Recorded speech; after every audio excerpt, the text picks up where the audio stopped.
muchas gracias a todos y a todas por venir, por acompañarnos. Gracias, Lidia, por aceptar nuestra invitación y estar aquí para hablarnos de cómo pensar críticamente la pornografía. Lidia Delicado Moratalla, de currículum extenso, vamos a resumirlo, investigadora y docente del Departamento de Ciencias Humanas y de la Educación y secretaria del Instituto para la Investigación Social Avanzada y Comunitats de la Universidad Pública de Navarra. Es doctora en estudios interdisciplinares de género e investigadora principal del proyecto Los retos de la pornografía en la sociedad digital. Tema tan complejo como desconocido para muchos de nosotros, seguramente. Ella ha impartido numerosas conferencias y es autora de también numerosos artículos publicados en revistas especializadas. Así que gracias de nuevo, Lidia, y ya cuando quieras. Muy bien, muchas gracias. Buenas tardes. ¿Me escucha bien? Un poquito. A ver, los problemas de directo. ¿Sí, ahora? Sí, hola. Buenas tardes. Os damos la bienvenida. Muchas gracias por la presentación, por la invitación. Hay una cosa de Navarra, y yo no soy de Navarra, yo soy de Alicante. Hay una cosa que me alucina, y es que sea lo que sea, se llena la sala. Esto en Alicante es impensable, ¿no? La gente está con la mascleta, con la cervecilla, pues... Entonces me alucina y me pone súper contenta ese compromiso social que hay aquí en Navarra, sea donde sea, porque es que allá donde voy, que por suerte es a bastantes sitios, está la sala llena de gente con inquietud, con ganas de aprender, de dialogar, y es una maravilla esto que tenéis aquí en Navarra, así que os doy sinceramente la enhorabuena por ese tejido social que tenéis aquí en esta tierra tan hermosa. Bueno, gracias por querer escuchar los resultados de un trabajo pues, que hacemos en las universidades. Yo ya llevo más de 10 años investigando, y aunque yo parezca muy joven, no soy tan joven. Y bueno, pues es una dedicación pues, de muchísimo esfuerzo, la investigación social, los estudios que hacemos dentro de la especialidad de estudios feministas y de las mujeres. Y bueno, pues pensar críticamente la pornografía en estos momentos es un asunto muy importante. El objetivo de estar aquí hoy es poder trasladaros información, evidencias científicas, nacionales, internacionales, para que podáis construir una opinión informada. Es decir, esto que es construir pensamiento crítico a partir de razonamientos, argumentos y conocer la información, ¿no?, disponible. Entonces, bueno, tengo pensado hablar aproximadamente 1 hora para trasladaros distintos casos de estudio, distintas dimensiones de este problema social que es la pornografía digital, la pornografía viral, la pornografía gratuita, la que se consume de manera masiva en el ciberespacio. Estamos hablando de ese formato de pornografía. Pero, como vamos a ver, pensar críticamente la pornografía precisa de conocer todos esos otros lugares en los que esta industria global se ha ido infiltrando y ha ido pues infiltrando su mensaje dentro de las industrias culturales, dentro de los espacios de la vida cotidiana. Entonces la intención es que nos vayamos con una idea bastante aproximada de cuáles son todas esas aristas problemáticas de este tipo de pornografía. Entonces ese es el objetivo. Os voy a comunicar toda esa información y después pues, podemos dialogar, hacer preguntas, profundizar en algunos temas pues, que queráis consultar.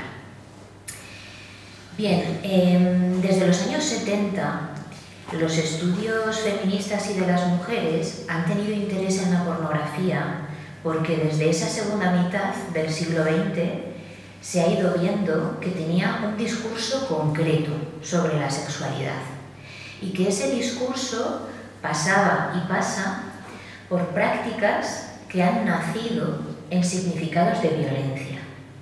Cuando estamos hablando de significados de violencia, estamos hablando que en los años 70 esas propuestas para excitar sexualmente, para construir un modelo de intimidad, pasaban por humillar a las mujeres, por violar a niñas, por utilizar sexualmente los cuerpos de las mujeres en grupos de hombres, por emplear azotes, instrumentos de tortura. La pornografía en la segunda mitad del siglo XX va adquiriendo esas características. Entonces, las feministas de los años 70, en ese movimiento que hubo después de mayo del 68, con distintos movimientos sociales, pues se inquietaron al ver que había en el discurso de la pornografía un elogio a la violación, ya fuese individual o grupal. Y eso es lo que preocupó y preocupa a los estudios feministas desde ese momento.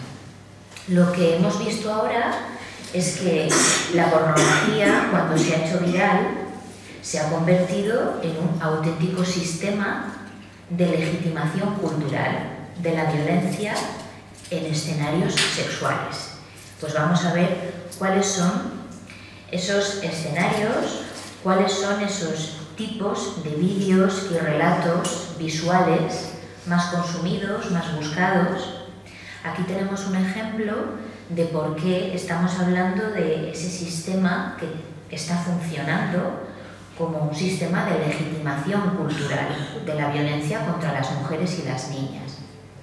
Fijaos cómo existe una intención de utilizar la sexualidad o el discurso sobre la sexualidad para destruir a las mujeres. Cómo hay una intención deliberada en el discurso, lo podéis ver, destrozadas, agonía, hardcore, colegialas. Aquí ya vamos viendo esas metáforas que se establecen en el relato más consumido de la pornografía más popular, que es el elogio también de la relación entre un varón adulto y una menor de edad.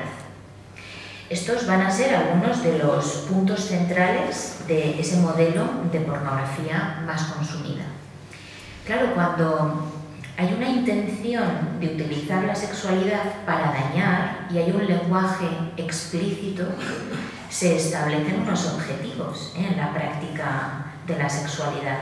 Si estamos hablando de ubicar la agonía dentro del marco de los deseos, de los placeres, de la relación íntima, ahí hay un mensaje concreto.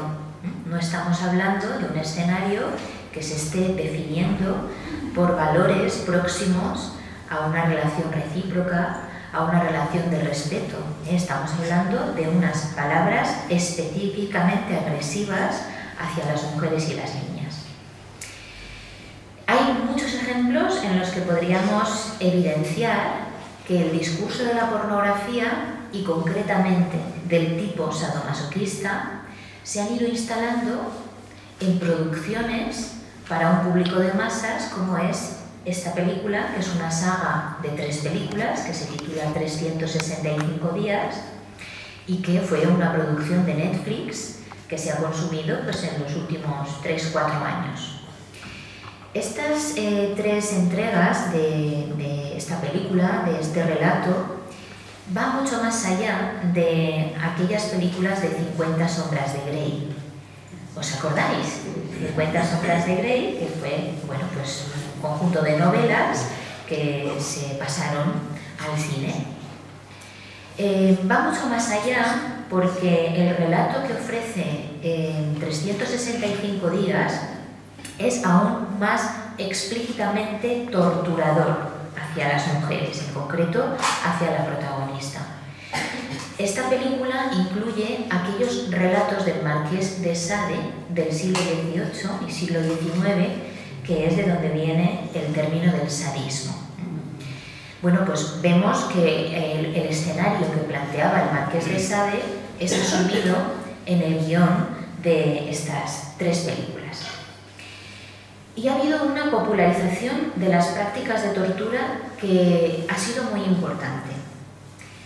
Podemos ver en muchos periódicos, en muchos vídeos, en muchos espacios culturales, en asociaciones, relatos y expresiones y testimonios como el que vemos en la pantalla, que fue recogido en un reportaje de El País publicado el año pasado, y hablaba un artista.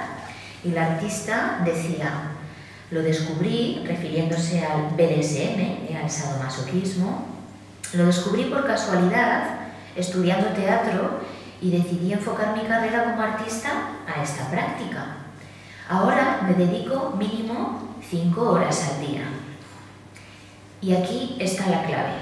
Esta es una de las claves explicativas. El sufrimiento es puro placer. Y vamos a ver cómo esta serie de antagonismos se van a ir encontrando en el discurso del sadomasoquismo. Antagonismos, y me explico, es que dentro de nuestro entendimiento social el sufrimiento no es placentero.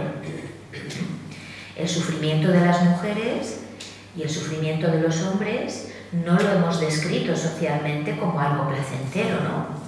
Es algo que asociamos al dolor, es algo que asociamos al espacio de aquello que entendemos como no saludable, el sufrimiento. Sin embargo, el sufrimiento en estos testimonios adquiere un significado positivo. El sufrimiento es puro placer. Bueno, esta artista estaba hablando concretamente de la práctica del shibari, que es una práctica en la que las personas se atan, se inmovilizan con cuerdas y también pueden estar colgando a través de una instalación, colgando del aire, con las manos atadas, con el cuerpo atado. En algunos casos las ataduras también están pensadas para generar heridas, para llevar a la persona al límite. El tipo de pornografía que recoge este discurso también es uno de los más consumidos en las plataformas de pornografía digital que estamos analizando. Y fijaos que el propio periodista ya estaba hablando de que el shibari en España está viviendo un boom. Hay asociaciones de artistas y asociaciones culturales que están dedicadas a estas prácticas. Cuando estamos hablando de la pornografía digital, estamos hablando de una industria global. ¿Os acordáis recientemente cuando Trump tomó posesión de su cargo, que había una fotografía, bueno, pues muy significativa, ¿no?, de los dueños de las grandes tecnológicas en Estados Unidos, esa alianza de poderes, esa alianza de las élites económicas del mundo? ¿Quién faltaba ahí? Bueno, pues el dueño de las grandes plataformas de pornografía, y no estaba porque es canadiense, no por no estar dentro del rango de negocio. Hay un conglomerado de empresas que son las empresas dueñas de las grandes plataformas de pornografía digital. Estas plataformas están en volumen de consumo, es decir, en volumen de tráfico de visitantes, por detrás de Amazon, de Facebook, de YouTube. Están dentro de las 10 páginas más visitadas del mundo. Es decir, estamos hablando de un volumen de negocio que forma parte también de las grandes tecnológicas. Son tecnológicas dedicadas al negocio de la pornografía digital. Por lo tanto, estamos hablando de una capacidad de influencia global. Una capacidad para influir en muchísimos otros aspectos de la vida y de los negocios y de las economías digitales. Tienen una capacidad fortísima para colocar su contenido y los ganchos que llevan a su contenido en muchísimos otros espacios de Internet. Fijaos, una de las formas de captación que tienen los nuevos desarrollos de proxenetismo digital que conducen a las chicas jóvenes hacia la propia producción de contenido pornográfico, ha sido el modelo seguido por OnlyFans. Seguro que lo habéis visto en artículos de prensa o en alguna publicidad. OnlyFans es una empresa, que ahora os explico bien cuál es el modelo, es una empresa que nace hace muy poquito, nació en 2016 aproximadamente, 2015-2016, y en 2021 la revista Time ya la incluía dentro de las 100 empresas más influyentes del mundo. OnlyFans. Fijaos el volumen de negocio y de influencia que esa plataforma ha alcanzado en muy poco tiempo, dentro de un capitalismo global.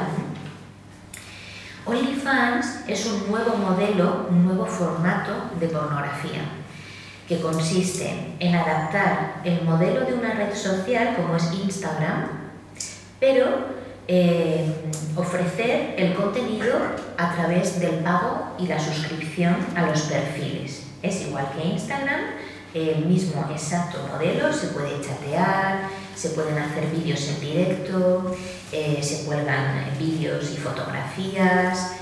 Todos los servicios de Instagram son igualitos a los servicios que tiene OnlyFans y esta empresa sigue el modelo de OnlyFans. Es una empresa también de creación reciente. Quien quiera consumir el contenido paga una suscripción y esa suscripción la pone quien tiene la propiedad, digamos, parcial de los perfiles. OnlyFans es una empresa que se queda el 20% de los ingresos que genere cada perfil. Y además, para poder posicionar el perfil dentro de la economía digital, las creadoras de contenido pornográfico dentro de estas plataformas van posicionando sus anuncios y su publicidad en todas las redes sociales, ya sea en YouTube, ya sea en Reddit, en Twitch, en X, en todos los canales que podamos imaginar de redes sociales, porque precisamente el posicionamiento dentro de Internet es lo que te da visibilidad.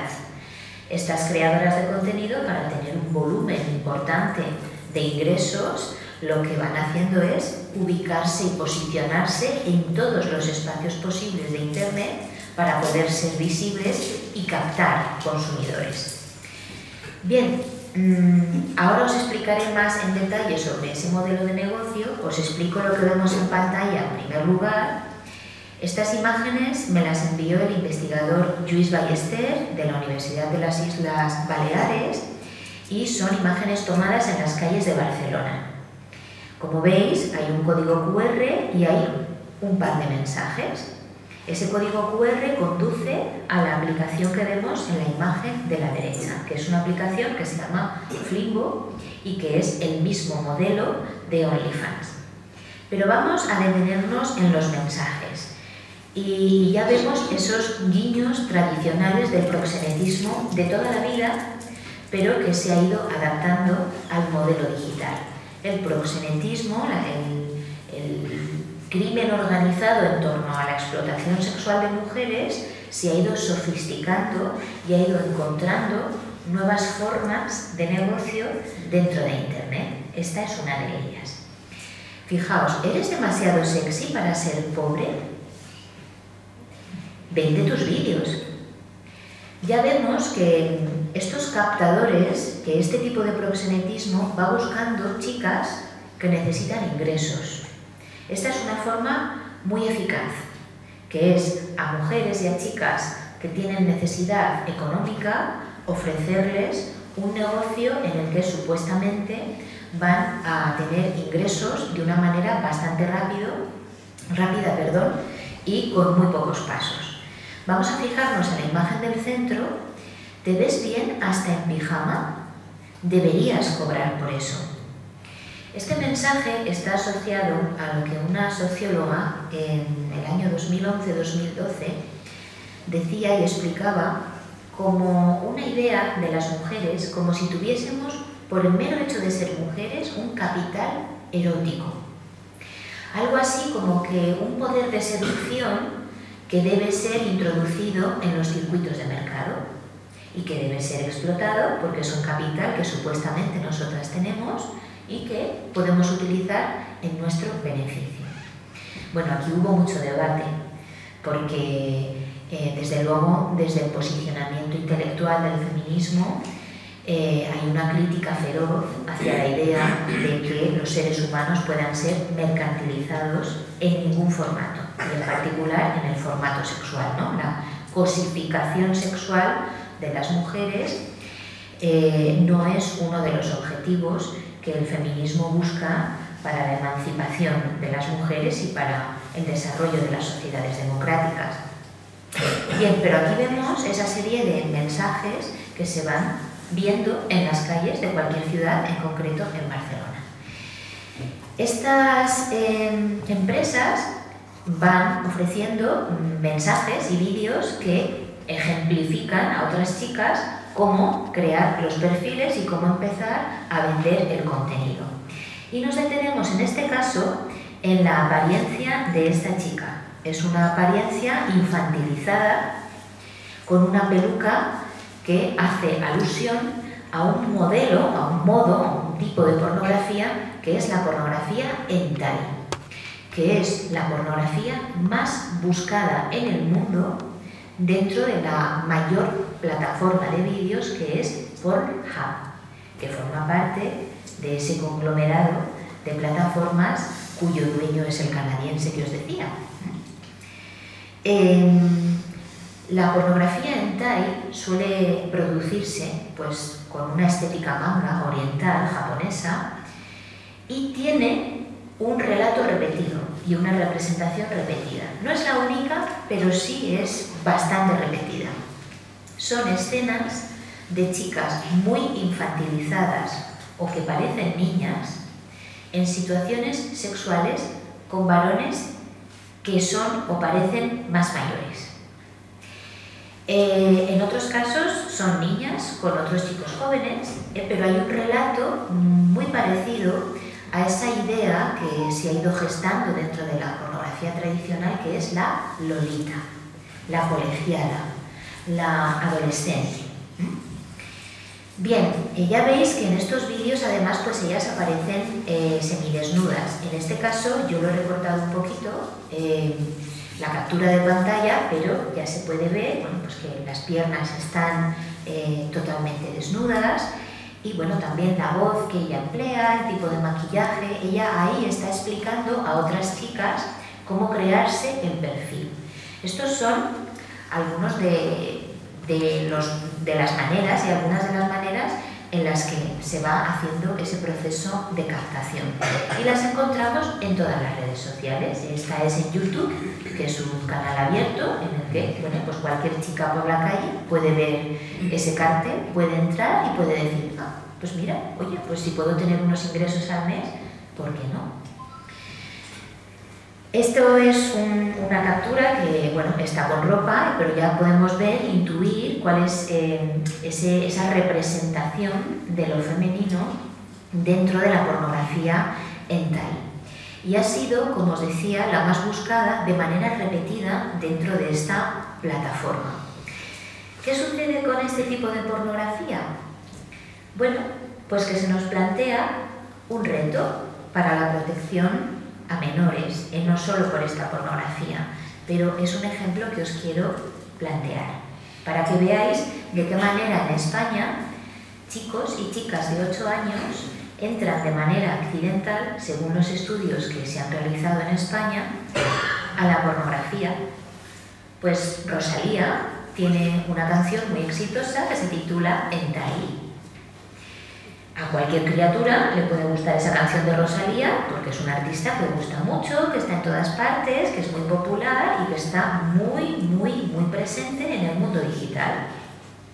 Bueno, pues una criatura de 8 años le gusta la canción de Hentai, la busca en Google y estos son los resultados. Nada más buscar, aparecen lo que recupera Google o cualquier buscador, van a ser enlaces directos a este tipo de pornografía, a las grandes plataformas, Xvideos, Pornhub, Xhamster, a las grandes plataformas de pornografía viral, de acceso gratuito, sin filtros y sin bloqueos, que son, bueno, pues de consumo mundial. Estas son esas plataformas de las que yo os he estado hablando desde el principio. Bueno, pues de esta manera accidental, una criatura entra en un universo para el que no tiene instrumentos de entendimiento. Pero claro, no entra únicamente dentro de la pornografía con animación, esa pornografía hentai. Entrar en Xvideos significa entrar en una plataforma que tiene todo tipo de pornografía explícita y todo tipo de discursos asociados a la violencia. El contenido está organizado a partir de insultos a las mujeres, el contenido está organizado a partir de prácticas brutales como las que veíamos en la primera diapositiva, ¿os acordáis de la agonía y el hardcore?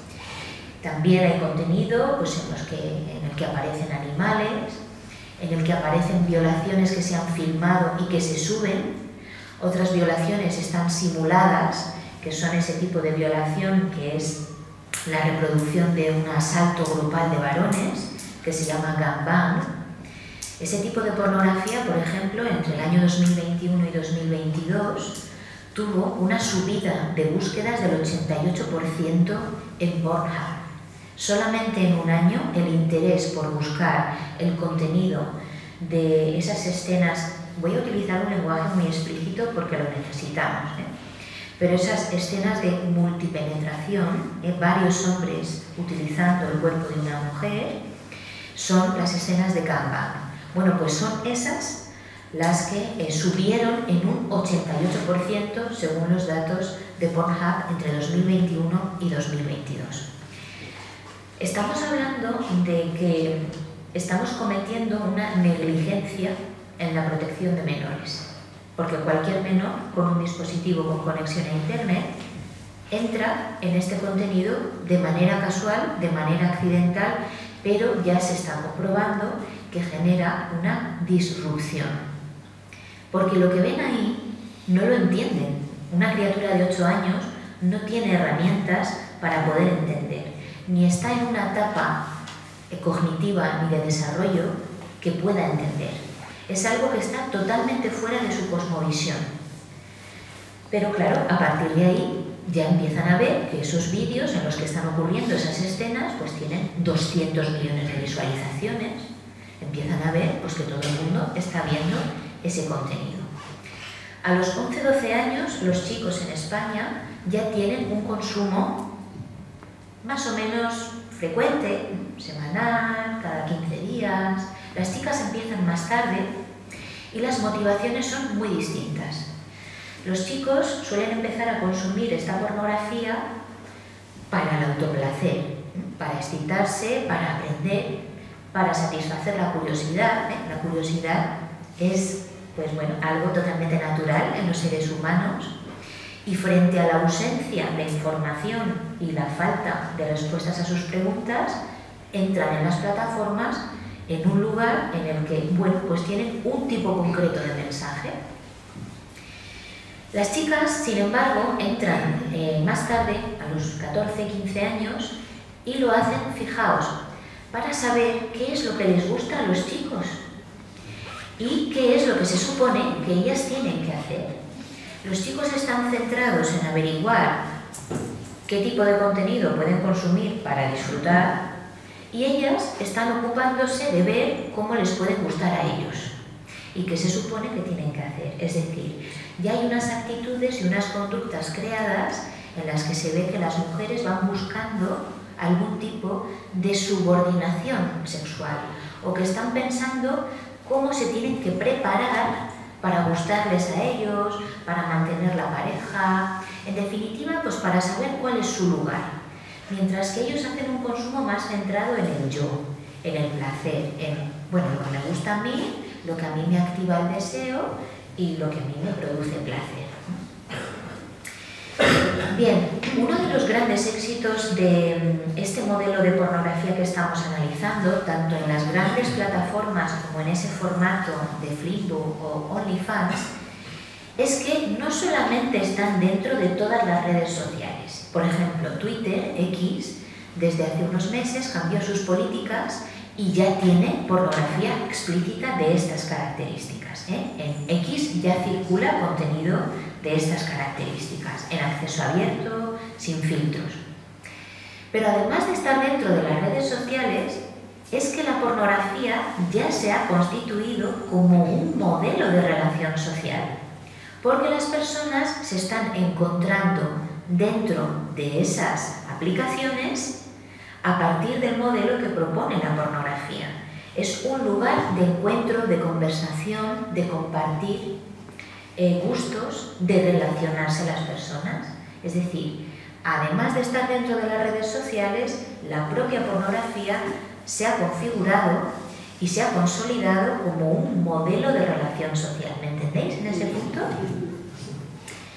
Bien, hay una socióloga súper interesante que se llama Eva Illouz, que tal vez habéis podido leerla en algún artículo de prensa.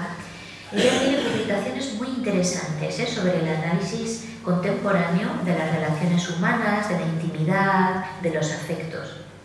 Ella habla de capitalismo escópico y es muy útil este concepto porque ella lo define como esa riqueza, esa acumulación de ganancias que se está produciendo a partir de la explotación de las imágenes y los vídeos íntimos.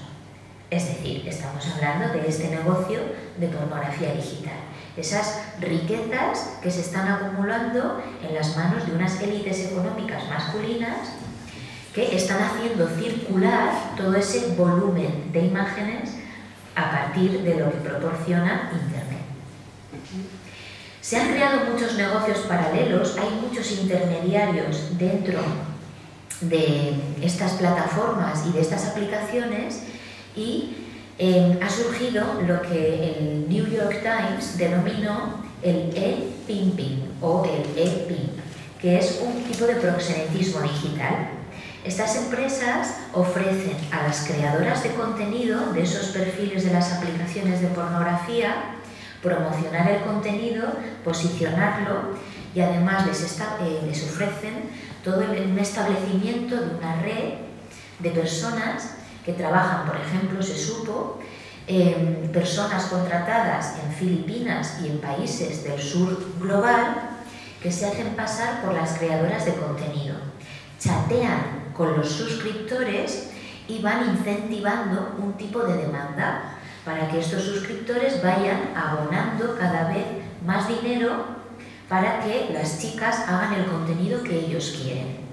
Ellos están pensando que están hablando con ellas y sin embargo estamos hablando de unas empresas que pueden tener 30, 40, 50 personas contratadas para hacerse pasar por la creadora de contenido. Son intermediarios que van obteniendo beneficios a partir de la explotación sexual de la que aparece como dueña del perfil. ¿Me seguís en esto también?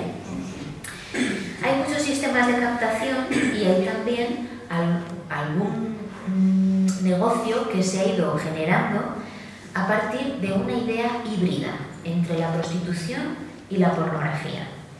Este tipo de estudios, por ejemplo, en mi provincia, en los alrededores de Benidorm, se han instalado estos estudios en los que hay unas cabinas en las que las chicas entran y tienen una webcam y tienen una conexión a plataformas en las que los varones están solicitando pues un tipo de prácticas.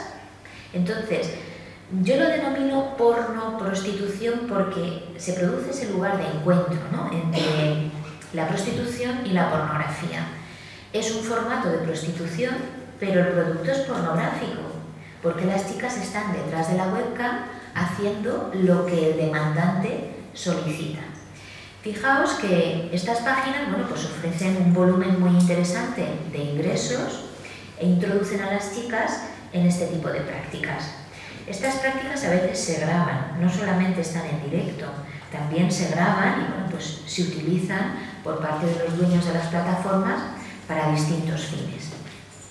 son formas también de captar a las chicas jóvenes para este tipo de explotación sexual. Y vemos los anuncios, podemos poner, como ellos mismos denominan, webcam model, pero en realidad es esa actividad prostitucional y pornográfica, pero que hay anuncios incluso, bueno, pues en páginas como milanuncios.com, páginas de búsqueda de empleo totalmente normalizadas, en las que encontramos, fijaos que cuando yo hice la búsqueda a mí me salían más de 4 millones de resultados con el webcam model Alicante. Bien, este concepto de pornificación, aunque es así como una palabra muy feota, viene del inglés pornification, pero explica muy bien el significado del proceso social que hemos vivido en los últimos años. Y que es como la pornografía se ha ido infiltrando en muchos espacios de la vida cotidiana, de tal manera que ya está casi como tan normalizada que la vamos asumiendo, como dicen los niños y las niñas, Pornhub, el YouTube naranja. Esto es una hamburguesería al lado del campus de la Universidad de Alicante, en San Vicente, y tiene el icono de Pornhub, de esta empresa global, esta enorme plataforma de vídeos de pornografía explícita, y tiene además, bueno, pues unos dibujos que son atractivos para los niños y para las niñas, en un lenguaje simbólico atractivo para niños y niñas. Ahí está el icono de Pornhub convertido en porn food. Hemos ido viendo cómo las alusiones a Pornhub y a la pornografía aparecen en los menús de las hamburgueserías, de las pizzerías, de las cafeterías, de los pubs. Está infiltrado en muchísimos espacios y con total normalidad vamos consumiendo ese mensaje que propone esta industria y vamos normalizando ese marketing dentro de las imágenes que vamos consumiendo diariamente. Este proceso de pornificación, como os he dicho desde el principio, también significa una entrada en las propuestas de las industrias culturales. Está en el cine, está en la música pop, y vemos que hay muchísimos guiños, muchas metáforas en las artistas femeninas más consumidas que conducen directamente a la iconografía de la pornografía. Vemos a Ariana Grande con las orejitas de Playboy. Vemos artistas españolas como la Zoe con un vestuario que tiene esas metáforas hacia el vestuario sadomasoquista. También ella está disfrazada o con actitud de dominatrix. Y además, pues, las canciones, las portadas de sus discos, los videoclips están repletos de guiones y relatos visuales que han nacido en los significados y en las propuestas de la pornografía. Entonces, bueno, todo esto está formando parte del consumo de masas. No es una pornografía que estamos consumiendo de manera consciente, sino que está, pues, infiltrada, normalizada en el consumo diario que hacemos de las industrias culturales. Y dentro de los estudios feministas críticos con todo este proceso, hablamos también de la sexualización y de cómo se ha ido construyendo socialmente una identidad social de las mujeres, una identidad cultural asociada a la espectacularización de nuestros cuerpos, a ubicar a las mujeres como servidoras sexuales, ya sea simbólicamente o materialmente, pero sí que ofrecer nuestra imagen como algo espectacularmente seductor, como algo espectacularmente atractivo, y esa idea se repite sistemáticamente. Y a esto no nos referimos como que ser seductora o ser atractiva sea algo negativo o algo que podamos calificar de malo, ¿eh? No estamos hablando desde ahí, no estamos aplicando como una idea moralista, no. Estamos hablando de que cuando de manera sistemática a las mujeres solamente se nos ubica en el discurso como enormemente seductoras, como de un atractivo irresistible, parece como que se nos está instrumentalizando sexualmente para unos fines. Solamente parece ser que somos visibles en la medida en la que aceptamos la propuesta de la hipersexualización. De tal manera que las mujeres somos consumidas en la cultura contemporánea como productos sexuales, ya sea en la prostitución y en la pornografía o en estas otras propuestas de representación visual. No hay en estos momentos ninguna artista pop femenina que no haya pasado por la asimilación de este canon. ¿Conocéis alguna? Estamos hablando de estos parámetros de mercado, de las artistas que ganan los Grammy, de las artistas que tienen sus temas dentro de las posiciones número 1 o 2, dentro del ranking más consumido del mundo, como es el caso de Beyoncé. Claro, ¿qué nos ha planteado esto culturalmente? Bueno, pues que la explotación sexual ha pasado de ser algo que los grupos de poder hacían con nosotras a ser algo que nosotras mismas hacemos. Y eso otorga legitimación cultural, porque si es algo que nosotras supuestamente decidimos y consentimos, ese tipo de consentimiento parece ser que socialmente hace que la práctica se legitime y se desactiva el cuestionamiento hacia esta práctica de sexualización. Pero sexualizar tiene una dimensión de cosificarnos. Es como de ofrecernos constantemente para ese único motivo, para el único motivo de seducir. Es como la cosificación sexual que se ha hecho de nosotras siempre, en la televisión, en la publicidad, pero ahora se ofrece como algo que nosotras elegimos. Y se ofrece en muchísimos perfiles, en muchísimos espacios de las redes sociales y de Internet, que en estos momentos es el modelo dominante en nuestra cultura popular. Y además hay un tipo de disciplinamiento femenino, hay un tipo de invitación constante, frecuente, sistemática, para que las chicas sigan ese modelo. El modelo de estas artistas es un modelo aspiracional para las chicas en edad universitaria, por ejemplo. Yo no puedo tocar a Rosalía en el aula. Si la toco, estoy perdida para todo el semestre. Es un icono cultural, es un icono mundial. Claro, hablar críticamente de Rosalía en un aula universitaria hace que te pongas a todo el alumnado en contra.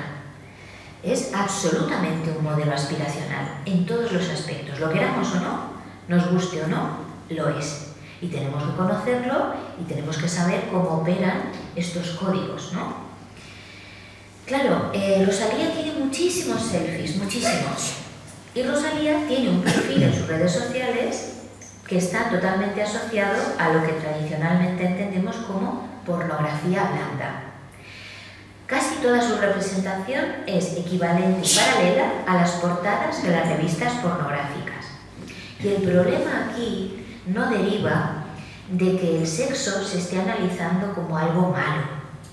No estamos problematizando esto por la obscenidad, ¿me entendéis? Sino por esas formas en las que se están reproduciendo prácticas de cosificación de las mujeres y cómo se está generando un negocio a partir de la explotación sexual de las mujeres.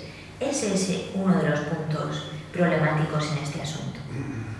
Esa invitación constante a que las chicas reproduzcan lo mismo y efectivamente lo hacen, fotografiarse así, es una entrega de material gratuito para los grandes poderosos del mundo, de las grandes tecnológicas. Y esto está funcionando para captar a muchísimas chicas que tienen los perfiles idénticos a Rosalía y a todas ellas.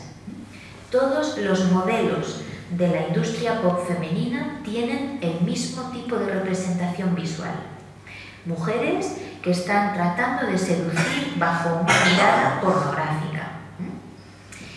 Y dice Eva Illouz esta frase tan esclarificadora o aclaradora, que es que las mujeres han sido reasignadas a relaciones de dominación económica a través del cuerpo sexual. Las mujeres están siendo explotadas sexualmente a partir de la reproducción de todas estas imágenes. Y bueno, pues son tanto artistas internacionales como artistas nacionales, pero fijaos esos guiños, ¿no? Aitana con ropa pensada para la seducción, en un colchón tirada en el suelo, en un suelo pues que puede ser, no sé, una cancha de básquet o la acera del pueblo, así como esas escenas de la vida cotidiana, ¿no? Pero también próximas a lugares que entendemos que son lugares devaluados, ¿no? En el suelo, en un colchón así como en los colchones que tiramos para la basura, ¿no? Entonces es asociar a las mujeres a lugares que son supuestamente eróticos, pero que están también como medio devaluados. Esta fotografía de Rosalía, ¿no os parece que es un prostíbulo? ¿No os dan guiños así como de prostíbulo oriental? La barra, la iluminación, el tipo de material del asiento, ¿no os parece? Si nos ponemos a analizar con detalle las imágenes, como que hay muchas metáforas y muchos guiños a unos espacios, bueno, pues que tienen asociaciones directas con los espacios de la prostitución y con lugares pues que no son nada glamurosos, ¿no? En un colchón tirado en el suelo. Bien. Sea como sea, lo que sí que podemos comprobar es que las mujeres que consienten estas prácticas son premiadas por los grupos de poder masculino. Son premiadas en muchos espacios de la cultura popular.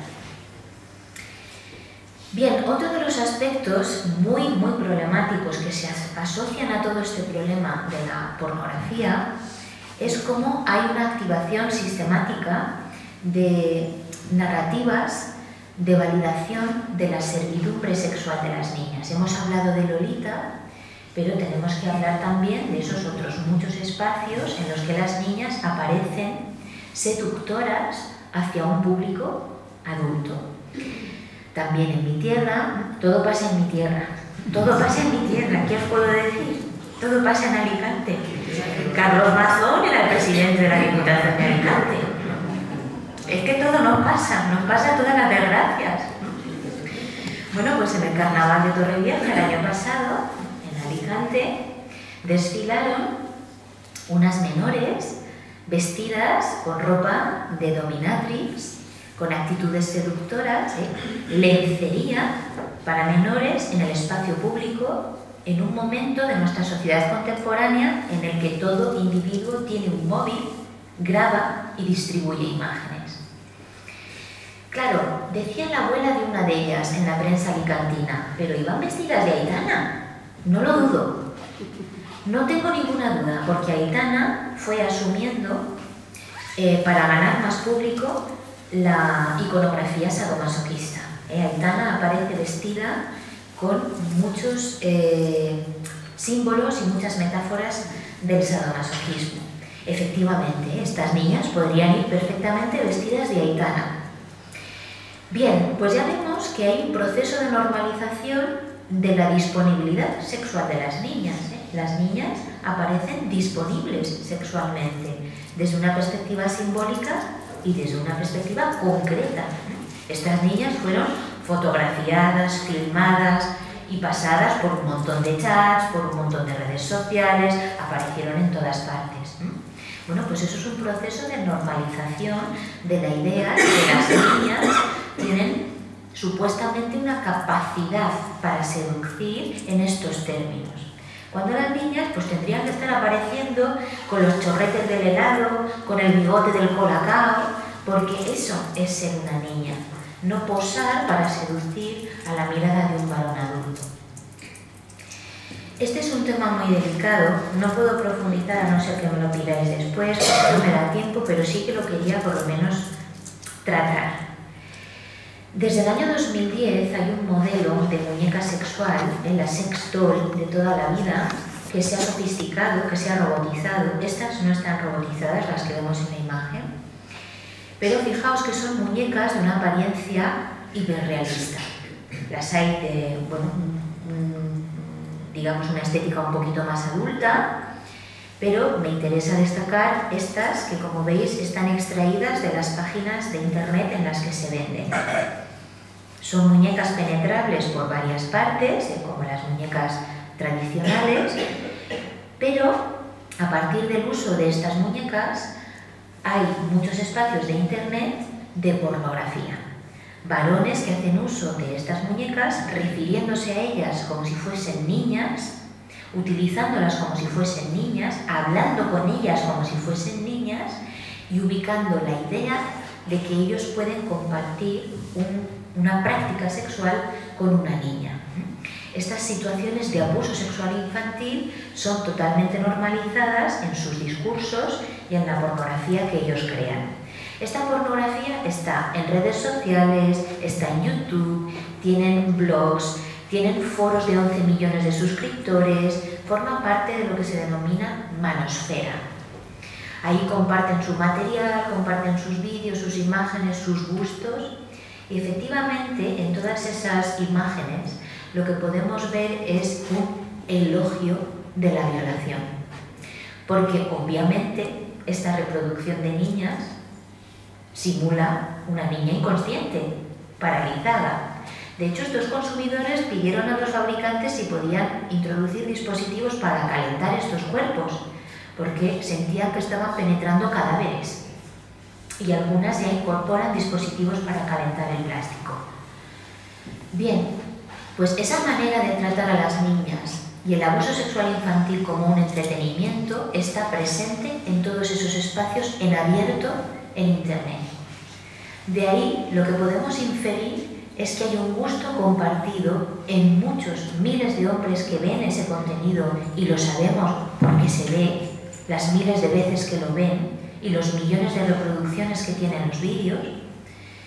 Hay un gusto compartido y ya hay muchos experimentos que se han estado haciendo con reproducción de niñas con inteligencia artificial que se ponen en espacios de chat y hay personas adultas que les solicitan actividad sexual a través de la webcam a las niñas creadas con inteligencia artificial.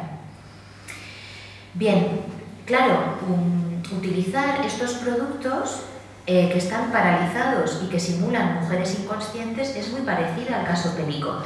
Es muy parecido. Es un tipo de personalidad sexual que se erotiza a partir de la idea de simular una violación.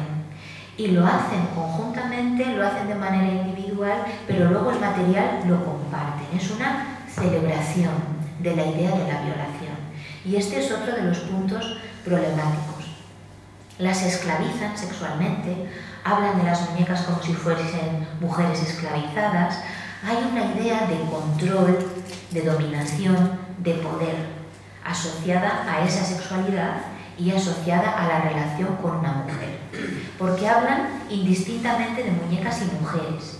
No, en algunas conversaciones no hay una distinción muy clara. Es como, prefiero a las mujeres antes, prefiero a las muñecas antes que a las mujeres, con las muñecas puedo hacer esto, con las mujeres no, las muñecas no se quejan, las mujeres sí. Constantemente existe en la conversación ese paralelismo entre muñecas, mujeres, niñas. Y para ir acabando ya, y no aburriros mucho, porque ya se me va acabando el tiempo, quería hacer pues unas reflexiones finales. Según datos de Pornhub, quienes más pornografía de este tipo consumen en España son los varones entre 45 y 54 años. Es verdad que los datos de menores no se recogen, porque se supone que menores de 18 años no entran en las plataformas. Evidentemente entran, pero Pornhub no ofrece datos de consumo de menores. Sabemos que España está dentro de los 20 países que más pornografía consume en Pornhub. Concretamente, en el año 2023 estaba en el puesto número 11 del mundo. Bien, una vez que vemos todas estas evidencias en las que las mujeres y las niñas aparecen como cuerpos violables y como cuerpos violentables, estamos viendo todas las evidencias que nos informan de que hay una asociación de la crueldad y la sexualidad y el placer. Aparecen en el mismo plano, la crueldad como uno de los fundamentos que en estos momentos está dominando el discurso sexual. Y cuando estamos hablando de imágenes en las que las mujeres y las niñas aparecen como cuerpos violentables, estamos hablando de esto. Son fotografías de Facebook. Son imágenes que circulan por espacios de acceso abierto a todo el mundo. Claro, es la banalización de la violencia desactiva el cuestionamiento hacia la misma, desactiva también la empatía hacia los problemas de las mujeres en el mundo. Las mujeres aparecen descuartizadas en maletas. Simular una mujer que ha sido degollada, colgada de esos ganchos y que se hable de ello como real love, real sex dolls. Estamos en un punto problemático, en un punto en el que todo esto es un aparato simbólico, pero es un aparato que nos informa de gustos, de deseos, de fantasías. Y bueno, ya lo que faltaba era la llegada de la inteligencia artificial y las aplicaciones con las que se puede generar pornografía deepfake, esa pornografía hiperrealista, a partir de la imagen, el rostro de cualquiera de nosotras y nosotros. Utilizando estas aplicaciones se puede generar pornografía totalmente explícita y totalmente real. La semana pasada había casos de menores que están utilizando estas aplicaciones para crear pornografía con la imagen de sus compañeros de clase y distribuirla por las redes. En abril de 2024, el vídeo de TikTok "Cómo usar la aplicación Close Off" ya registraba más de 229 millones de visualizaciones. Hay un interés por usar estas aplicaciones para generar pornografía hiperrealista. En fin, y en definitiva, lo que estamos viendo es que este tipo de pornografía, que se llama mainstream dentro de la investigación y las ciencias sociales, esa pornografía viral, está generando un clima de tolerancia hacia la violencia sexual. Está generando una invitación para que los varones, para que los hombres asuman un tipo de rol dominante, agresivo, desconectado de la empatía, y en las chicas un tipo de rol que asuma la violencia como un discurso de placer. Esto es para chicos y chicas también, pero es problemático también para las chicas porque las va ubicando en ese lugar de subordinación, de gustar a otros, de saber lo que a ellos les gusta para reproducirlo yo, todos estos mensajes. Y termino hablando de la empatía porque ya se ha constatado en la investigación social que se ha hecho también en España, por la Universidad de las Islas Baleares, de que ya se ve, se evidencia una desconexión empática en quienes consumen este contenido pornográfico. ¿Por qué es tan relevante la desconexión empática?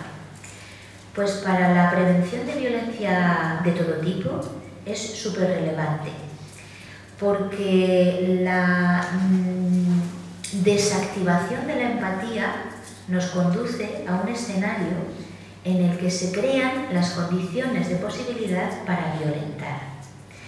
Un ser humano con una empatía muy fortalecida es incapaz de dañar.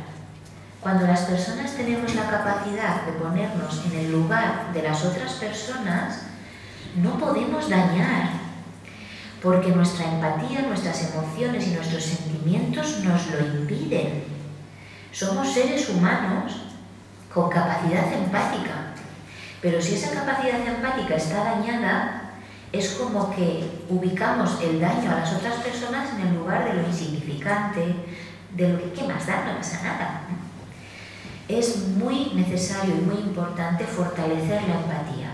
La empatía es el primer paso para que seamos una sociedad no violenta. A partir de la empatía es que podemos trabajar en educación el fortalecimiento de la no violencia. ¿Entendéis esa correlación de ideas? Entonces, es muy preocupante que la empatía en un asunto tan humano como la sexualidad y la intimidad se haya desactivado.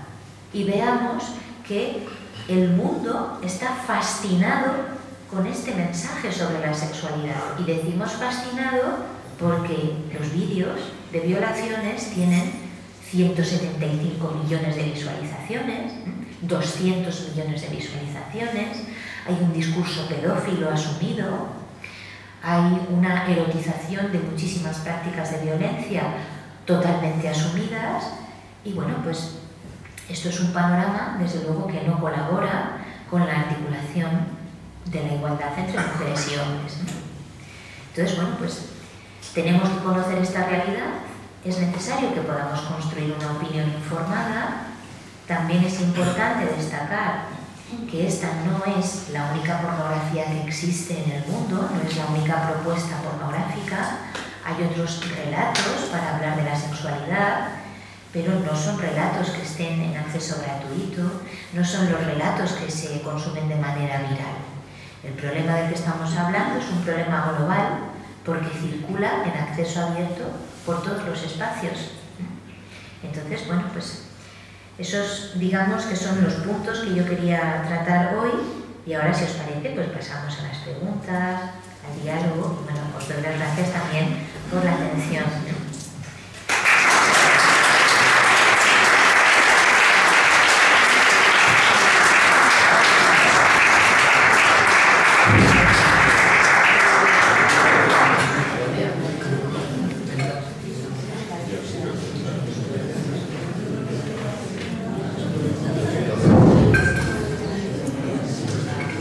Bueno, aquí estoy para lo que queráis comentar, compartir.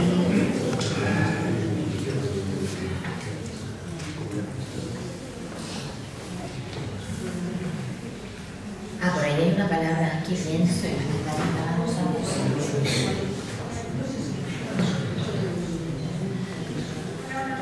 Buenas noches. Mi pregunta es más cómo hacer la sexualización. Estábamos hablando de las redes sociales. Digamos, ¿cuál es como la línea que divide la sexualización de nosotras como mujeres en los vínculos que nos ponemos, ¿no? El que esté aprobado, estar en vez de baño, pero que la ropa interior no sea, o estar en ropa interior en vía pública, o no es tan bien visto, ¿no? La doble moral. Entonces, ¿cuál es la línea entre sentirnos bien como mujeres y bien para nosotras mismas y ya la sexualización? Hablando de las redes sociales, ¿no? No sé si entiendo lo que preguntas. O sea, ¿en qué momento pasa de ser como la intención de nosotras a volverse ya más a sexualización y pornografía? Digamos, ese tipo de fotografías o de vestimentas. A ver, como hemos visto, estamos hablando de un discurso que se ha ido asimilando en los escenarios de la vida cotidiana. Entonces, esos escenarios incluyen el vestuario, la propuesta que tienen las tiendas de ropa para las chicas. Las chicas se compran lo que hay en las tiendas. Las chicas se compran lo que está de moda. Y lo que está de moda, hemos visto lo que está de moda en el mercado masivo. Digamos, la idea y la representación más dominante y más popular de las chicas pasa por esa estética. Entonces, cuando estamos hablando de sexualización, estamos hablando de ir induciendo a las mujeres para tener actitudes, conductas asociadas a estar en el mundo para gustar a otros, pero para gustar a otros bajo un parámetro. Pero un parámetro que recibe desde el exterior una lectura como de que somos nosotras quienes estamos eligiendo eso. A ver, en cierto grado, cuando tú vas a una tienda es verdad que tú eliges tu vestuario, pero dentro de una propuesta bastante reducida y dentro de una cultura dominante que te está proponiendo constantemente que tú seas una mujer sexy, que seas una mujer delgada, que tengas una actitud de selfie, que arregles tu rostro para el canon pornográfico, que te hinches los labios para gustar dentro de ese canon, que te operes los pechos también para formar parte de ese canon. Entonces, desde el punto de vista de los estudios feministas no se problematiza la elección individual que haga una mujer.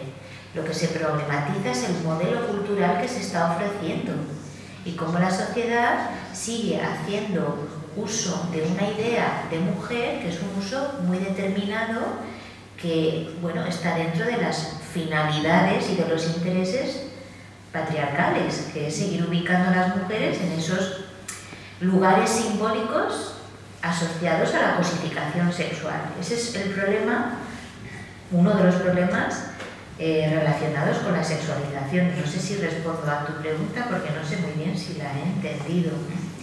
En cualquier caso, la idea sobre la que yo objeto es que las mujeres puedan cargar con la responsabilidad de esto como seres individuales, porque esto es un asunto social. Y las mujeres pues están dentro de la sociedad y actúan según también la sociedad las va induciendo, ¿no? Entonces yo creo que la sexualización no es tanto una responsabilidad de cada mujer, sino que es una responsabilidad del conjunto social.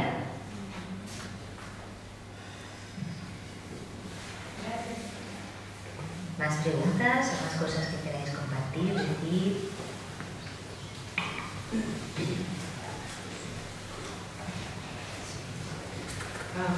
Buenas tardes, muchas gracias por haber venido y hablar de esto.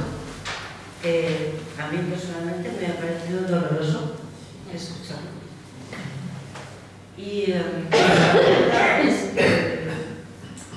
aparte de exponer lo que has dicho, me gustaría si nos puedes explicar qué es lo que estamos haciendo mal como sociedad para que sea un problema social en que las mujeres, las niñas, las jóvenes están atrapadas y parece como que no pueden salir de eso.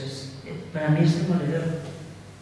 ¿Qué se podría hacer? ¿Cómo se puede contrarrestar esta influencia tan grande que las mujeres tienen del exterior? Bueno, las mujeres y los hombres, porque esto es una influencia para Es que todos estoy y tan todas. enfadada que no quiero ni hablar de eso. Ya. Bueno, yo no entiendo cómo puede haber hombres que no se les pueda tachar de locos, de trastornados, que sean capaces de hacer cosas así. Eso no... Bueno, la sociedad es la que está produciendo estos modelos de hombre y de mujer, ¿eh? No es tampoco una responsabilidad individual de cada varón. Los varones también son inducidos a ciertos roles y a ciertos gustos y son castigados también si no aceptan este tipo de roles. El sistema de penalización para cumplir con los roles femeninos y masculinos funciona con muchísima eficacia en nuestra sociedad. Entonces, bueno, pues es la sociedad la que está produciendo pelicots, es el conjunto de la sociedad que va generando estos roles, estas prácticas, estas actitudes y estas conductas, ¿no? En relación a la negligencia que nuestra sociedad está teniendo para la protección de menores, es total. Lo que tenemos que hacer es exigir a los poderes públicos que se actúe de manera urgente sobre este problema. Y uno de los primeros puntos de esa agenda sería una inmediata protección de menores. Esto se ha intentado trabajar, pero las prioridades de la actualidad política en nuestro país se han desviado. Para, no sé, igual calmarnos un poco o que no sea tan doloroso, comentaros que a mí me contactó el año pasado Uxue Barcos, que en estos momentos es senadora en España, porque había habido una propuesta del Partido Popular en el Senado de llevar a término una ponencia de estudio, que es el espacio en el que los senadores y las senadoras se van empapando de la evidencia científica sobre los temas y entonces a partir de ese aprendizaje van haciendo una propuesta legislativa. En principio íbamos a acudir al Senado distintas personas especialistas en España sobre la cuestión de distintos riesgos de la sociedad digital. Yo en concreto iba por la parte de la investigación sobre pornografía digital, pero después del verano el Partido Popular perdió el interés por este tema y no se llevó a término esta ponencia de estudio. Entonces, pues no sabemos ahora mismo en qué estado está, porque se ha paralizado esa propuesta. En Navarra, hace justamente un año, yo comparecí en el Parlamento a petición de los grupos parlamentarios para informar a la Cámara sobre este problema, que lo tenéis, lo podéis ver en Internet, Y bueno, lo que sí que os puedo comentar es que había un consenso compartido en todos los colores políticos en cuanto a la importancia y relevancia de este tema y al entendimiento de que es urgente tomar medidas para la protección de menores porque estamos siendo una sociedad negligente frente a la protección de menores en este sentido. Por otro lado, la Universidad Pública de Navarra ha financiado el proyecto de investigación que yo he estado dirigiendo. Va a salir el libro publicado ya, ya me han enviado la maqueta. Yo estoy formando al personal docente de Navarra en este curso académico sobre esta problemática y he acudido a muchísimos foros a hablar del tema. O sea, estamos, digamos, como en el camino para ir asumiendo esta realidad como parte de un problema que necesita solución. Entonces, pues afirmar que sí, que estamos fallando, que estamos siendo una sociedad negligente en este sentido y que la pornografía tiene que ubicarse en un lugar como asunto de Estado, igual que en su día fue la violencia de género. Porque, como vemos, es un dispositivo permanente de normalización y apología de la violencia. Entonces, uno de los planteamientos políticos, de la agenda política que plantea el feminismo, es que este tipo de pornografía forme parte de las prohibiciones urgentes que hay que hacer en cuanto al mundo de Internet, ¿no? A la sociedad digital y al ciberespacio. ¿Cuál es el problema político? Que hay grupos políticos, particularmente de izquierdas, que están en contra de prohibir la pornografía, sea cual sea el tipo de pornografía, porque tienen un entendimiento de la libertad de expresión que deslizan hacia la pornografía. ¿Qué decimos las feministas? En primer lugar, que la apología de la violencia no puede ser leída como libertad de expresión. Eso para empezar. Para continuar, que la pornografía que se filma no es expresión, es un acto de violencia que sucede, que se filma y que se distribuye y monetiza. Para que una escena de multipenetración pueda ser filmada, tiene que suceder. Para que una escena pedófila sea filmada, tiene que suceder. No es el tomate frito de las películas western. Es una escena que sucede, es una violencia que sucede. Para que Nacho Vidal pudiese grabar escenas en las que golpeaba la cabeza de las mujeres contra la pared, contra el suelo y las arrastraba del cabello por el suelo, eso tenía que suceder. Si no, no se puede filmar. Si no, no se puede alcanzar el hiperrealismo de la pornografía. Si no, no se puede obtener el primer plano de la doble penetración, por ejemplo. Entonces, es violencia que se ejecuta. Lo que las feministas estamos pidiendo a los poderes públicos es que se prohíba esa violencia que se filma, igual que se prohíbe todo ejercicio de violencia en nuestro marco legislativo y jurídico. Ese es el ejercicio que estamos solicitando y que estamos exigiendo. Y como ciudadanía comprometida por una sociedad no violenta, necesitamos hacer esa exigencia. Que partidos del arco de la izquierda estén en una posición de prohibido prohibir, necesita ser debatido y necesita ser desmontado. Y necesitamos que la izquierda se quite la venda y que atienda también los problemas urgentes. Porque es verdad que en este sentido las feministas encontramos más consenso con la derecha y con el centro que con la izquierda.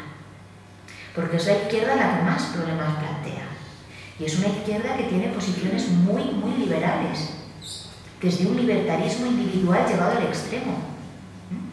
Sí, no creo que después de ver esto, o de haber venido, por ejemplo, y escuchar esto, sigan negándolo y abogando por la libertad. Lo hacen. Bildu en el Parlamento dijo que una misión del feminismo era generar pornografía. Fue lo que dijo la parlamentaria de Bildu en la comparecencia en la que yo estuve. Y también la cuestión es, podemos ver en muchas publicaciones de izquierda el posicionamiento sobre la prostitución y la pornografía, aun conociendo la verdad. Claro que sí. No he comentado las posiciones políticas, las comento así de pasada mientras que vamos hablando, pero más o menos este sería el resumen, ¿eh? Hay una parte muy importante de la izquierda española y también occidental en distintos países que es la que defiende la regulación de la prostitución y de la pornografía bajo la etiqueta del trabajo sexual. Porque entienden que es una actividad que necesita ser regulada, que tiene que tener sus garantías. Las feministas abolicionistas estamos cuestionando este planteamiento porque entendemos que las mujeres no podemos ser objeto de negocio por ser mujeres, y de que la mercantilización de la sexualidad es una actividad y una práctica de deshumanización. Las servidumbres sexuales no pueden ser denominadas trabajo, y el trabajo no puede ser entendido como la mercantilización de una expresión de la humanidad que es la sexualidad. Esto sería el resumen, luego hay muchos más problemas. Sin embargo, estos sectores de la izquierda están pensando que la prostitución es un trabajo como cualquier otro y que la práctica de la prostitución debe tener sus garantías y su cotización en la seguridad social. Y esto, bueno, pues es un discurso que desde el feminismo abolicionista se ve muy problemático, porque tratan de humanizar una práctica que tiene el capitalismo neoliberal en estos momentos como forma de esclavizar a las mujeres y de seguir ubicando a las mujeres en esos lugares de servidumbre, y consideramos que no puede normalizarse, legitimarse esa actividad como una actividad empresarial, como cualquier otra. Entonces, bueno, esto es un debate muy amplio, ha sido un debate histórico, hay muchas posiciones, podemos hablar, dialogar, debatir, las posiciones están encontradas, no hay un lugar de encuentro, son disputas intelectuales, sociales, políticas, pero bueno, el planteamiento del feminismo abolicionista, que es el que yo defiendo, es ese. El otro feminismo estaría hablando pues, de que las mujeres deben ser autónomas para decidir su camino, las mujeres son quienes deciden lo que hacen con sus cuerpos, obviamente, eso faltaba. Pero ya ahí tendríamos que cuestionar si en el espacio de la prostitución y la pornografía verdaderamente elegimos lo que hacemos con nuestros cuerpos o los tenemos que someter a lo que pida el mercado. Lidia, quería preguntar solamente una cosa. Bueno, de todo el tema de la prostitución, yo quería acompañar y también preguntarte, porque efectivamente se ve que tienes, que sabes muchísimo sobre el tema. Claro, y todas estas mujeres, porque yo vengo de un país y digamos he salido de la pobreza, todas estas mujeres que no tienen absolutamente ningún otro recurso, ni siquiera pueden trabajar, ni en el campo, ni en ningún tipo de, de ninguna forma y de ninguna manera que yo tengo, por ejemplo, que hemos sido casos cercanos en mi país. Y bueno, quería preguntarte, por ejemplo, en este caso, las que recurren a prostituirse porque no les queda otra, porque están en una situación muy marginal y muy empobrecida. Claro, al final esto es un tema un poco complicado, ¿no? Porque hay muchas mujeres y gente que yo conozco también que al final recurren a esto. No es porque no quieren trabajar muchas veces, sino es que no tienen absolutamente ninguna posibilidad. Claro, es que la prostitución y la explotación sexual está en los circuitos de supervivencia de las mujeres. Ese es el dato. Eso es lo que tenemos que considerar, que es la feminización de la pobreza la que se está utilizando para generar un macronegocio mundial como es la industria de la explotación sexual. Evidentemente que las mujeres recurren a lo que pueden para poder alimentar a sus familias y para poder pagar el alquiler. No es una responsabilidad, este problema no es una responsabilidad de la supervivencia de las mujeres. Las mujeres acuden a los recursos que puedan tener a su alcance. Y las mujeres, cuando las entrevistamos, las que han pasado y han sobrevivido a la prostitución, ellas, lo habitual es que quieran salir de ese circuito de empobrecimiento y de violencia.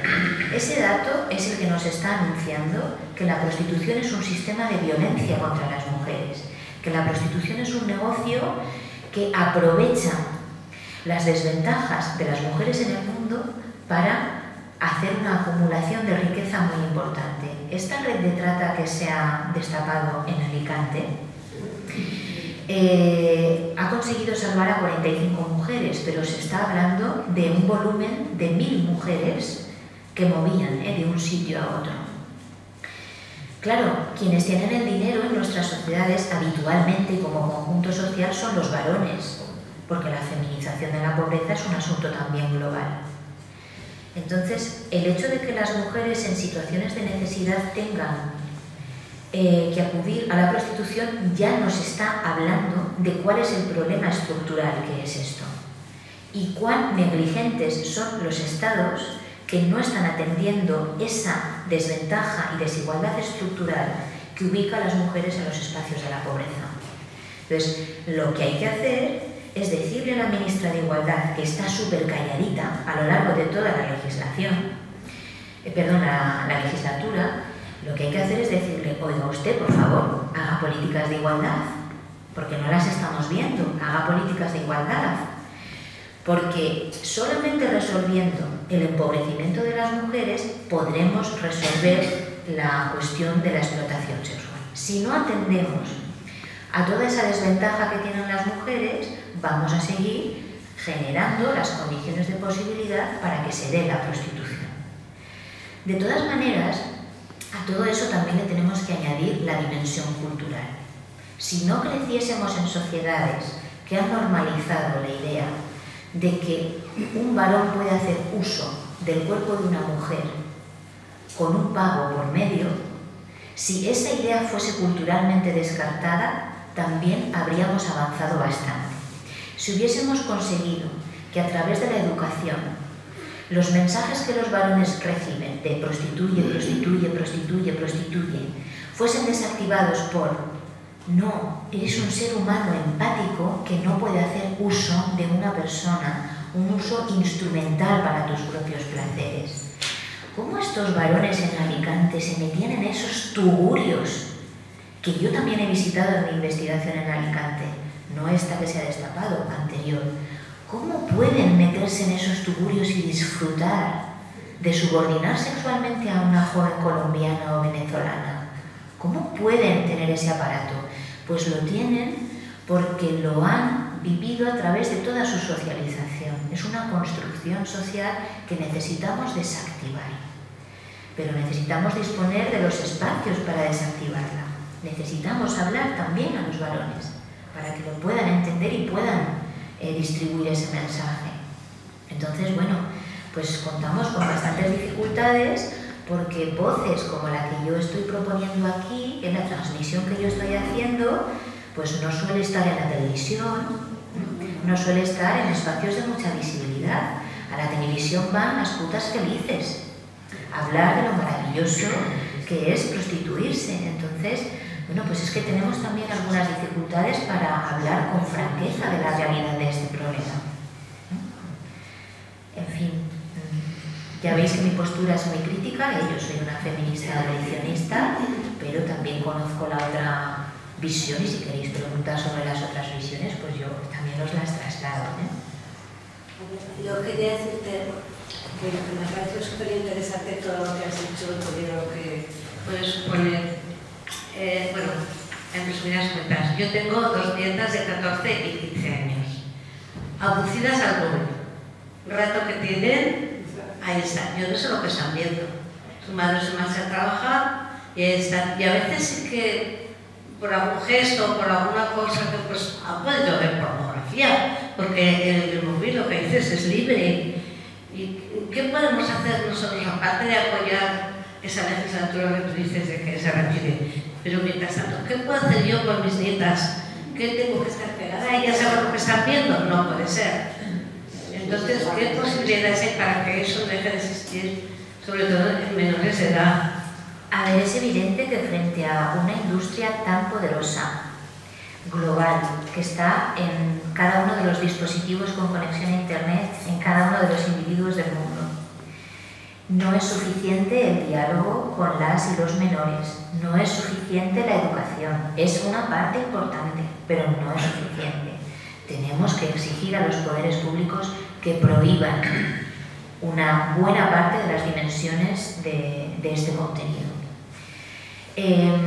Está el control parental también en los dispositivos, aparte del diálogo y las conductas de autoprotección que sí que podemos educar, en las que sí que podemos educar a los y a las jóvenes. Y está también otro asunto muy relevante, que es quitarnos la venda a las familias porque todos y todas ven pornografía. Todos y todas ven pornografía en estos momentos, en la adolescencia, en la juventud y en la etapa adulta. Esto de que, no, pero mi hija no, sí, tu hija sí, lo hace por motivaciones distintas, lo hace por saber de qué va la conversación, lo hace por sentir pertenencia al grupo social, lo hace porque está de moda, lo hace por curiosidad, lo hace para saber qué es eso de la sexualidad que a mí nunca me han contado y yo quiero saber qué es el bucaque, yo quiero saber qué es eso del gambán, yo quiero saber, querer saber, y la curiosidad no se puede penalizar. De lo que sabemos de los estudios que se han hecho, sí que es que las figuras parentales más dialogantes, más abiertas, son mejores referencias para atajar este problema. Sin embargo, las figuras parentales que son más penalizadoras, que están hablando de la sexualidad desde el tabú, desde la prohibición, desde la vergüenza, no están resultando tan eficaces.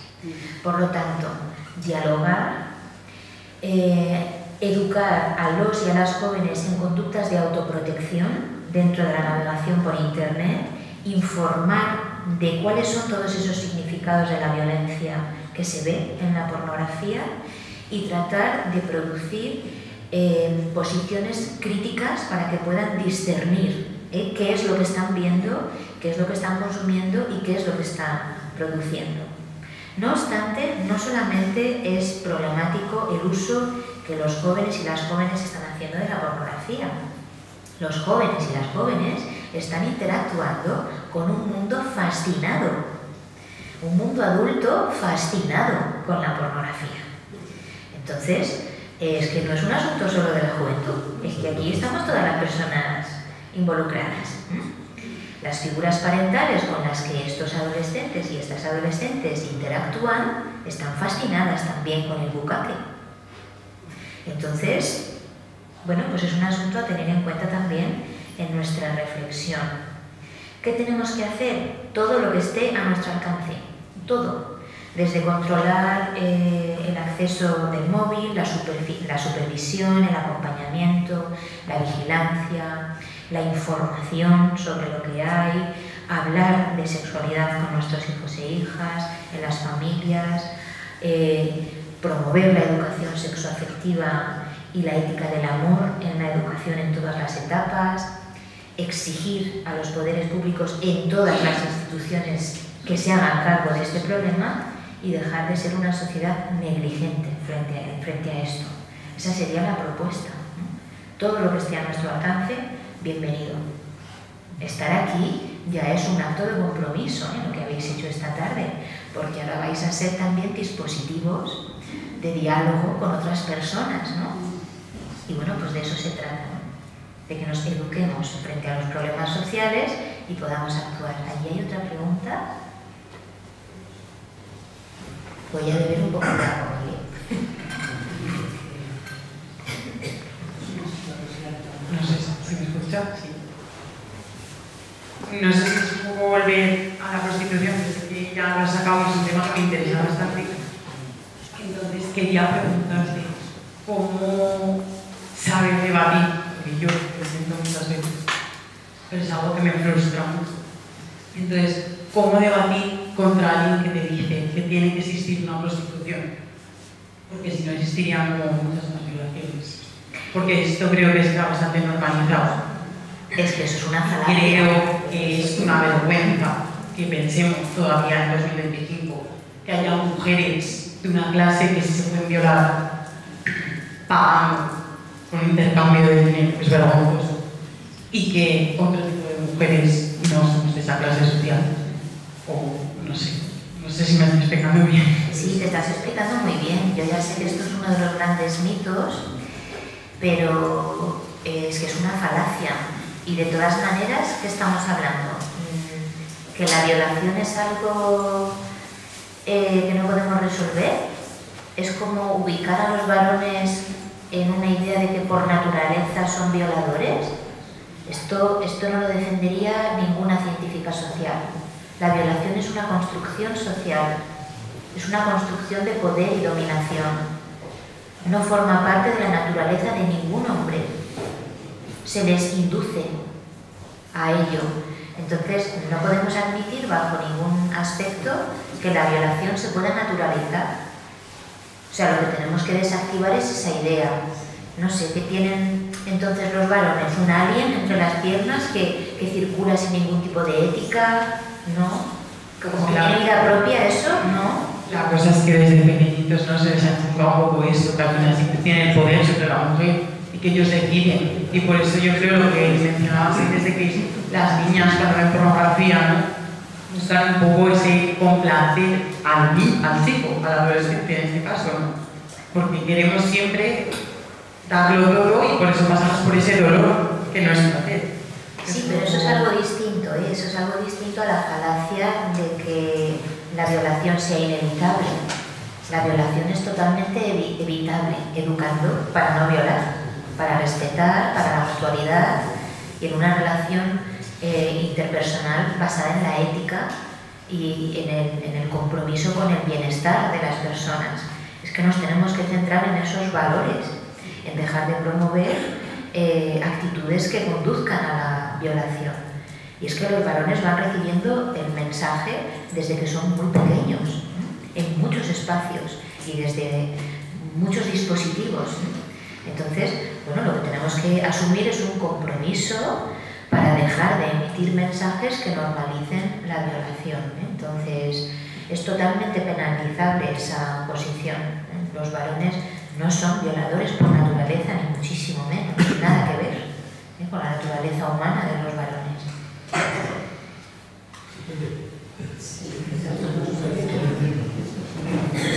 No, sí, por lo buenas. Evidentemente, es como dices, en el sentido de que es un tema social, una sociedad patriarcal donde de forma se producen los valores y que mientras ese tipo de valores vayan por delante de todo, por encima, por ejemplo, de los tratos, de querer, de simpatizar, de empatizar, mejor dicho, y mientras no consigamos eso, tratamos bien, porque además si queremos cambiar esta sociedad, no necesitamos hombres y mujeres. Claro que sí. Si no, no hay manera. Es más, yo creo que últimamente desde hace más de las plataformas de mujeres, la mujer en concreto, pues yo creo que tiene digamos que si puede haber un avance social, un cambio, va a ser precisamente porque la mujer va empujando por ahí. Precisamente yo creo que es así. Aquello de que antes para transformar sociedades era la clase, no sé qué, pues esto ya parece que no. Entonces, pues, no sé, quizás animar a los chicos a hacer grupos de chicos por igualdad. Claro que sí. Conectarnos con nosotras y tratarnos bien. Claro, pero tenemos que recordar un asunto importante de cómo se os educa a los hombres en las sociedades patriarcales, porque se penaliza el buen trato y se premia el maltrato. Entonces, el hombre popular es un hombre poderoso, dominante, agresivo, implacable, poco empático, poco sensible. Digamos, esa idea masculina hegemónica es la que hay en nuestra sociedad. Entonces, claro, en la medida en la que esos valores se premian, los varones os vais moldeando en relación a esos valores, ¿no? A esas ideas, y tenemos que desmontarlas porque no colaboran con el proyecto de igualdad y de tratarnos bien. Si os fijáis, también hemos hablado de los iconos de la cultura popular femenina, pero es que los iconos masculinos de la música pop todos tienen narcoestética, todos son despiadados, todos se drogan, todos tienen conductas de maltrato, las letras de las canciones son terroríficas. Entonces, es que los mensajes acuden por distintas vías de manera sistemática todos los días. Entonces, tenemos una cultura popular en estos momentos que está dominando nuestra socialización y que sigue reproduciendo todos los estereotipos de la masculinidad y la feminidad. Y la masculinidad pasa por esas actitudes agresivas, despiadadas, poco empáticas. Y esto pues tenemos que seguir trabajando en ello, porque tratarnos bien pasa por desmontar toda la construcción sobre cómo los hombres van adquiriendo posiciones simbólicas de poder a partir de actitudes vinculadas a la violencia, ¿no? Entonces tenemos que trabajar con la empatía, tenemos que trabajar con la inteligencia emocional y tenemos que trabajar específicamente algunas cuestiones con los varones y otras cuestiones específicamente también con las mujeres, y luego generar espacios comunes también pues para entender y articular la igualdad, ¿no? Y saber pues el significado de la reciprocidad, el significado de la ternura, el significado de los deseos, de los placeres, de la escucha, del consentimiento. Pero para eso necesitamos espacios de educación sexoafectiva en las escuelas.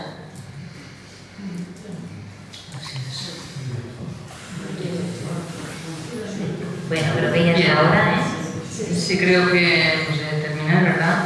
Solamente recordaros que la próxima charla está prevista para el martes 11 de marzo, que la dará Patricia Abad Encinas, y es feminismo como motor de transformación y justicia social, retos y oportunidades en un contexto global.